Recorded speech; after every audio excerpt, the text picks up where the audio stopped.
कि परदेसी जब छुट्टी आता है, महीना 2 महीना अपने घर बच्चों में गुजारता है और छुट्टी खत्म होती है तो जाता है, उसके दिल की क्या कैफियत होती है ये कोई परदेसी मुसाफिर ही खूब समझ सकता है।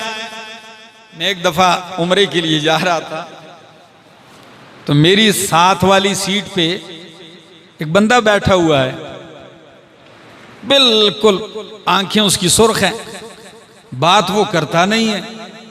चलते चलते जहाज बुलंदियों पे पहुंचा, उड़ान ले रहा है, इतने में जब बराबरी पे आया फिजा के तो खाना लगना शुरू हुआ। मैंने टेबल खोली, उसकी टेबल उसी तरह बंद है, ने टेबल नहीं खोली। खातून आई, खाना देते जा रही है सबको, इसकी टेबल इसने नहीं खोली तो उसने खोल के नीचे कर दी, ने फिर ऊपर कर दी। कहने लगी आप खाना नहीं खाते, सरेला नहीं खाते। नहीं कहा इसने टिकट तो दी है, खाता क्यों नहीं है? लेकिन मैंने जब उसकी तरफ देखा तो उसका चेहरा एक इंतहाई गम में डूबा हुआ है। तो मैंने उसको सलाम किया, तारुफ करवाया, मुझसे मिला। मैंने कहा आप खाना क्यों नहीं खाते? कहने लगा हलक से नहीं उतर रहा। मैंने कहा भाई खा लो। कहता है, मैंने कहा क्यों इतने? कहता है छुट्टी आया था, 2-3 महीने, बेटा है छोटा, वो इतना मानूस हो गया कि मैं आम दिनों में भी छुप कर उससे घर से निकलता था। आज सुबह सवेरे मैं निकला हूं, उसको सोया हुआ छोड़ के आया हूं, उसको जगाया नहीं है।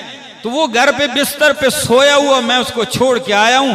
इस वक्त रो रहा हूं कि उठा होगा तो उसने पूरा घर सर पे उठाया हो।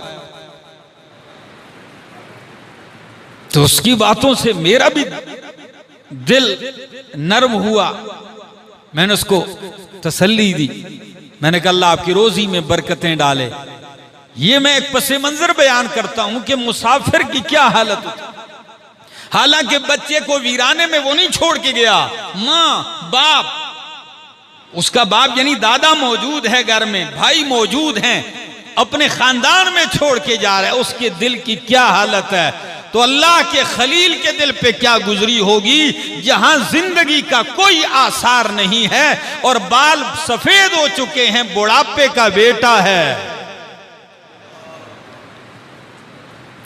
99-96 साल की उम्र में मांग मांग के अल्लाह से अल्लाह ने दिया और इस वीराने में छोड़ के जा रहे हैं, तो उनके दिल की क्या कैफियत होगी। लेकिन हुक्म रब्बी था, छोड़ के चले गए।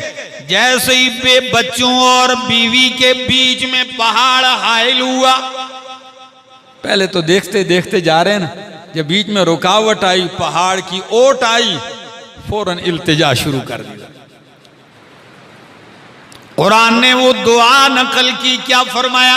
रब्बना इन्नी अस्कन्तु मिन ज़ुर्रियती बिवादिन गैरि ज़ी ज़र्इन। ऐ मेरे रब, मैंने अपनी बाज औलाद ऐसे वीराने में ला के बसा दी है, गैरि ज़ी ज़र्इन, जहां कोई खेती नहीं।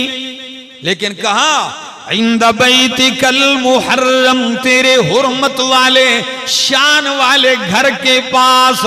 रब्बना लियुकीमुस्सलाता,